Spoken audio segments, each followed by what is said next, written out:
Right in the middle of the Gang of Four Amigos yesterday when Hunter shows up on Capitol Hill outside of the Senate building, by the way, not where the Congress is, the House of Representatives is, but the Senate. And he's out there and he's, talking about how he is innocent. He's nothing but an addict. He's a victim and all of these other things that are going on. And we aired some of that live as it happened yesterday. But Washington, D.C. has really been turned on its ear with all of this. Now, you have reaction again from James Comer. A lot of the Republicans are reacting to what happened yesterday. Jonathan Turley, I've got some great audio from him as well. So there is a lot to talk about. And by the way, at the end of the day, the Republicans voted to formalize the impeachment inquiry. That is, of course, one of the big news stories today. And Hunter Biden yesterday, before all of that happened, this is part of what he had to say. And I've got all kinds of debunking of what Hunter Biden had to say, because he really is, what he's doing is he's trying to defend the indefensible. Listen to part of what he said yesterday. But I'm also here today to correct how the MAGA right has portrayed me for their political purposes. I am first and foremost a son, a father, a brother, and a husband from a loving and supportive family. So he says that, of course, this is part of what we talked about yesterday. He says that he is a brother and a husband. And, my 2 cents on that is, and it's just so easy, friends. Well, you slept with the widow of your brother. Not quite so loving, unless you're talking about the widow. Of course, being a husband, well, he cheated on his wife. So he sits there in Hunter as he's going through all of these, defenses of himself. And it's just so easy to knock down some of the things that he said. And I don't want to go on and on about the fact that he complained that the Republicans were, going after his character. Obviously, the statement would be in response, what character? I'm proud of my time serving on a dozen different boards of directors. And I'm proud of my efforts to forge global business relationships. Yeah, okay. Like serving on the board of Burisma, where they admitted, remember this part of the story, and I've covered all of this. Remember that he was serving on the board of Burisma, and they literally admitted, I would say to Hunter Biden, that you were there to influence your dad, that you provided access to your father. They also, by the way, thought that you were dumb as a rock and that you were dumber than their dogs. Remember that whole conversation? And those relationships, by the way, are also known as influence peddling. And that has been, I would say, well proven by the Republicans. For 6 years, MAGA Republicans, including members of the House committees who are in a closed-door session right now, have impugned my character, invaded my privacy, attacked my wife, my children, my family, and my friends. Impugned his character, and as I said before, and we said yesterday, lack of character, that is just too easy. As far as invading his privacy, you put all of that stuff on the laptop, I would say to Hunter Biden, and then you left it at the repair shop in Delaware.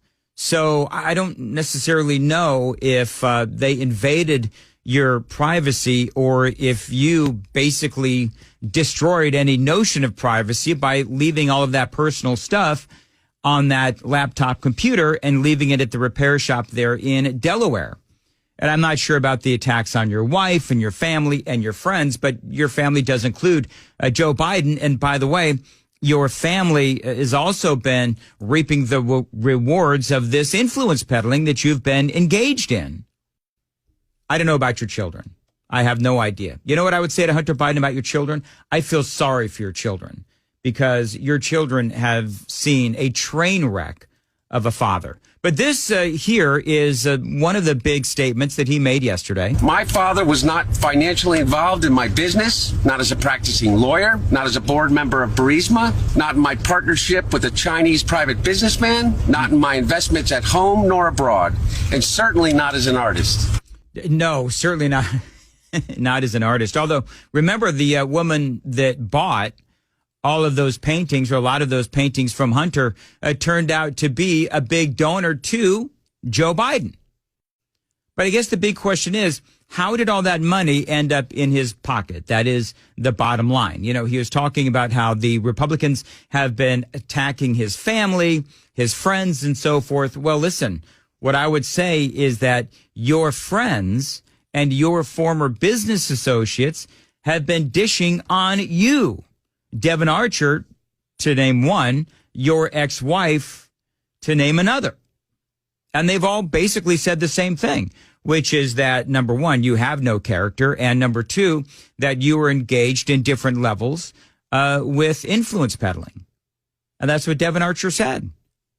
Now, we can all quibble over what exactly it was that Devin Archer meant when he said that, but the bottom line is there is certainly more than enough evidence to, at the very least, open up this impeachment inquiry, which the Republicans have now done with Joe Biden. And that is what they need to do. But they also talk about Hunter Biden and others, Nancy Pelosi yesterday, of course, also talking about how there is no basis for what the Republicans did. Well, then again, how did all that money end up in his pocket? How did Joe end up at all of those meetings with business associates of Hunter Biden's? And why did you go see Joe, I would say to Hunter, after all of your overseas business trips? And why did you and he discuss and converse over fake email addresses about his speech to the Ukrainian parliament as you were involved in businesses in Ukraine that were under investigation? You see, all of these are questions that James Comer wants to ask and wanted to ask Hunter Biden, but he will not go in and testify under oath. There's no evidence to support the allegations that my father was financially involved in my business because it did not happen. Yeah, he says it did not happen. Well, a lot of people don't believe when you say that, Hunter, because there's a lot of evidence to the contrary. This was a weird statement. And they have taken the light of my dad's love, the light of my dad's love for me, and presented it as darkness. Okay. They have no shame.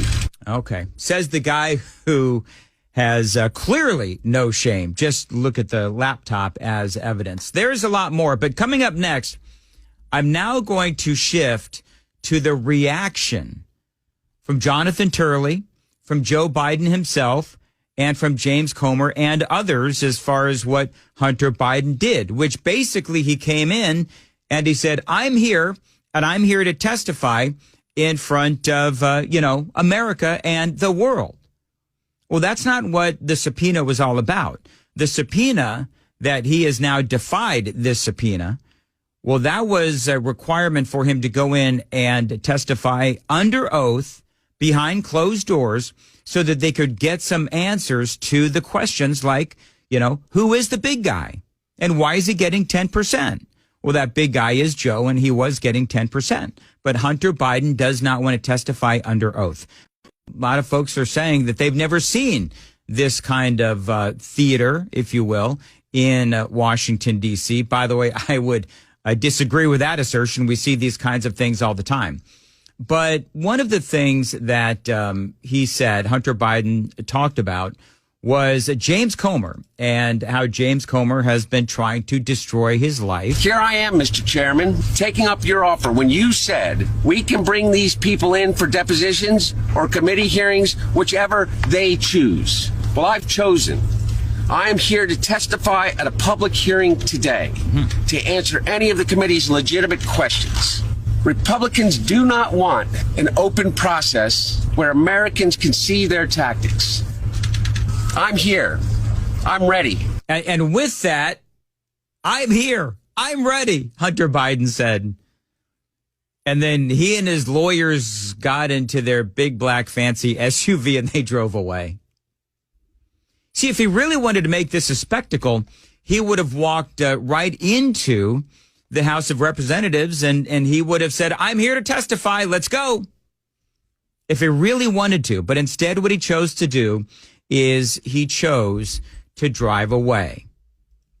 Now, James Comer was on Sean Hannity's show last night, and he had an answer for Hunter Biden. I think the American people saw that was a publicity stunt that went bust. We have had a credible investigation that the American people expect. They want to know what the Bidens did to receive the tens of millions of dollars from our enemies around the world, and we're going to continue to pursue the truth, and we're doing it lawfully and by the Constitution. And today, Hunter Biden got into more trouble, if that's even possible, by defying our lawful subpoena. Yeah, and by the way, you had...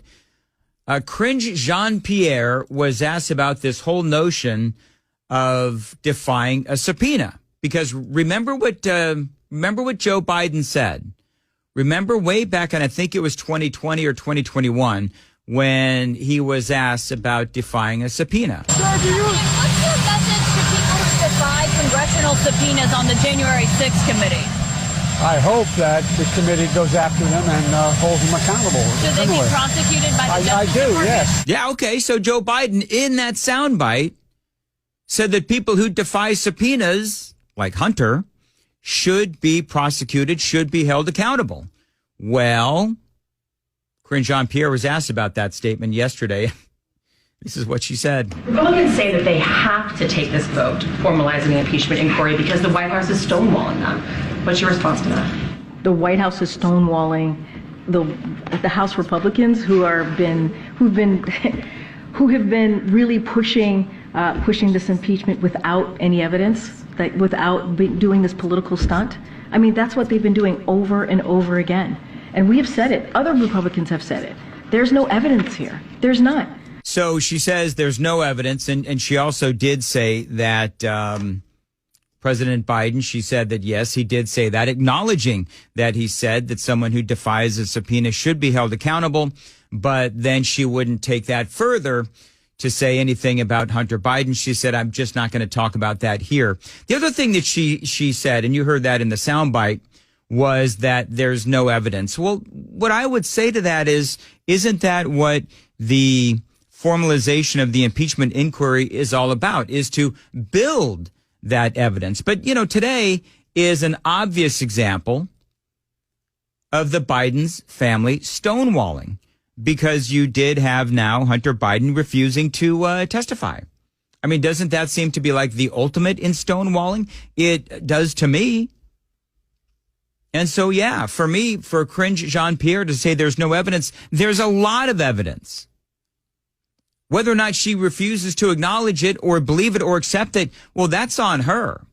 But to say that there's no evidence when there is a mountain of evidence, and every day we talk about the evidence, so I don't need to, feel like going through the litany of evidence yet again, because and the American people know that there is plenty of evidence, certainly enough evidence to justify what is going on. And by the way, remember, there is a difference between testifying under oath behind closed doors and doing this, big public testimony, if you will, that may not necessarily be under oath. And you've got all of these Democrats that will be able to rally around you and protect you with long-winded speeches and arguing technicalities and all of these, soapbox speeches that the Democrats would do. So that's the difference between the two.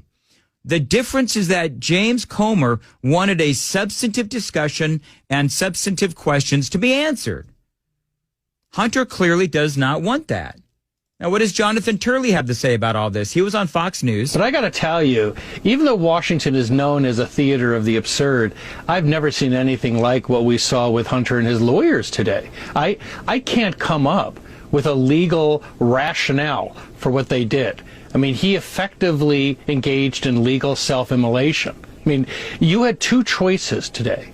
You could go in and testify, you can appear and testify, or you go in and you don't testify. There is no third flavor on this ice cream stand. You don't get to go in front of the Senate and literally mock Congress. And people have said, well, this might not be enforceable because the vote came later. There was an impeachment inquiry going on. The Democrats started an inquiry without a formal vote. There's no requirement for a formal vote.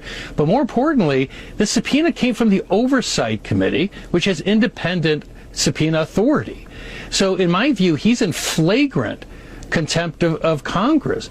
That's right. I mean, listen, Jonathan Turley is a lot smarter than I am. And so is Jim Jordan. So is James Comer and a lot of these Republicans who have been calling for this testimony. And, you know, just once, I would like one of these folks on the White House press corps to say to Karine Jean-Pierre, who says there's no basis, there is no evidence. And just like I said yesterday with that joke of an interview that Nancy Pelosi gave to CNN, just have some bullet points ready as far as the evidence, like I do almost every single day, regarding the evidence against Hunter Biden, just to see what they say. Because they keep saying no evidence, no basis, yet it's there.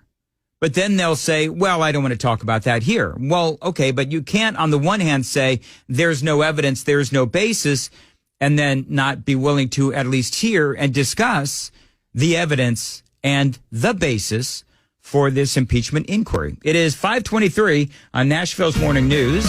Ken Weaver, what's coming up in the news at 5:30? Well, some Middle Tennessee tornado victims are being told they have 24 hours to vacate their homes. Vladimir Putin giving his annual news conference to Russia.